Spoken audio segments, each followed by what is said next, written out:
Coach Ryan, you guys bounced back tonight against Michigan State here at Massillon Perry High School. Nick Heflin, nice homecoming for him. Coach, you guys have had a lot of success with these in the last 2 years. Always when you do them. The last 2 years, you know, you get a couple thousand people in these schools.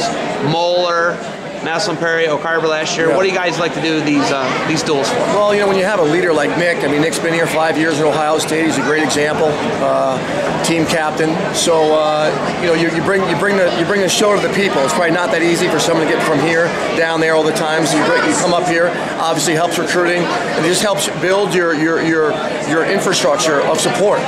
You know, I think anytime you extend a hand, it goes a long way, and that's what this is about. So they always work out. Place was packed, and the team usually wrestles well. You know, we have yet to lose in a high school gym, so it's been good. You guys had a rough 4 or 5 dual stretch. Wisconsin, Nebraska, Michigan, Purdue. You bounce back against Purdue. Logan Stieber gets the bonus point. You guys win 16-15 after a slow start. But when you got a rough stretch like this, how do you work your guys through it? You know, I think you just keep moving forward. I think you know, one of the things that's critical as a competitor is you put the past behind you when it's over. You can't change it, but you look at it and make some adjustments. So for this particular duel, you know, like you said, Nebraska was extremely disappointing. Wisconsin was disappointing, but you move forward. You assess what happened in that duel from a preparation standpoint, from a nutrition standpoint, from a rest standpoint, from a training standpoint.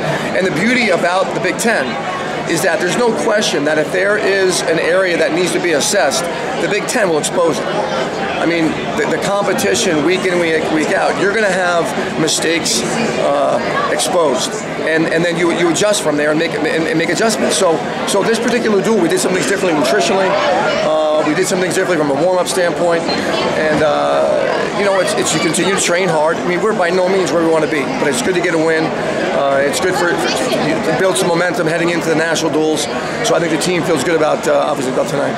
National duels, you guys host those next weekend at Ohio State. What's it like to have an event like that in Columbus and St. John's? It's critical. It's going to be awesome.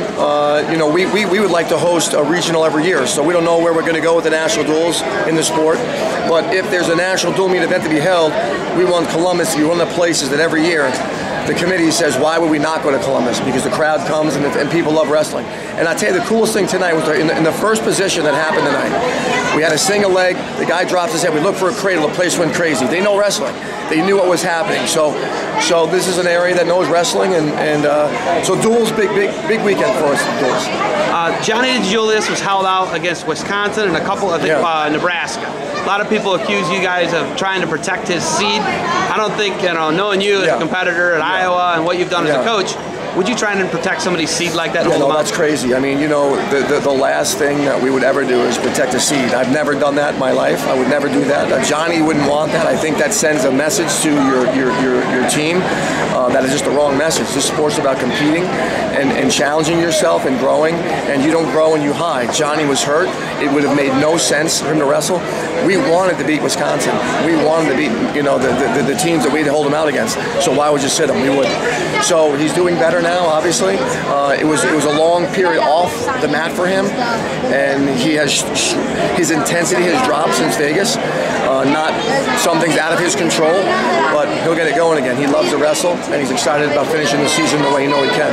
Logan Stieber in December was not Logan Stieber, and he's had not really a rough stretch, but you know, he won the duel against Purdue for you guys. With that, he had the only bonus point.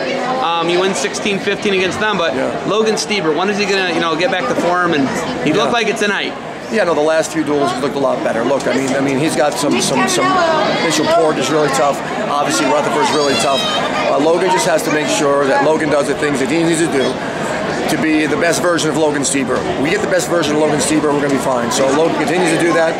You know, despite the fact that he moves up a weight class, you would think that it's easy. Well, now he's moved up to 41. He's enormous. I mean, he's got a lot of lean muscle. He's a big guy at 41. He's not small, and it's a matter of respecting all the little things that you need to respect to be the elite level. And I mean, Logan Logan's doing that now. What do you got to do to win the national duels? Us? Yep. We need a complete team effort. I mean, we need team effort. We need to keep. You know what happens. I think this is where in high school at some point the elite high school wrestlers realize that they're going to take the action to their opponent. The next position is going to be mine. The next second is going to be mine. Forget about the last second. The next second is going to be mine. And the kids in high school that do that separate themselves. In college, everyone comes in thinking the same way. I'm used to doing this. I'm going to win the next position. I'm going to win the next second of this match. And what can happen is you're not used to so many people thinking the way you think, and you start to doubt. So how to remove the doubt? You train, you work hard, and in practice, 1 second at a time, you get back to, I'm going to win the next position. I'm going to win the next position. So I kind of feel like that's where we are as a team. We're still very young, and guys are realizing that it's a little bit harder to win the next second at this level than it was at the last level. But you can get there. But it starts with the belief. It starts with the foundational system. You got anything that you guys have to change between national duels and Big Tens? Yeah, we got to cross that bridge. I mean, the work's there, the talent's there. There's a wide chasm between hard work and talent and crossing the bridge of I'm going to win this next moment of this match. When we break apart, am I the guy that's moving into my opponent, or am I the guy waiting for my opponent to come to me? There's a wide gap there right now for us, and we got to close it. And if we do, we're going to have a great team at the end of the year. Last thing, I asked you in December, can you guys qualify all 10 to the NCAA tournament? Do you think you can? I mean, listen, we clearly going to have to, based on the season. Can we? Of course. Because your season is all about learning and getting ready for the end. So we all go into the Big Tens with an 0-0 record. At 57 and 65, we're going to have to really step up to earn a spot to the NCAA tournament. All right, Coach. You got a lot of admirers lining up for some autographs. Thank you for the time. Thanks a lot, Zach.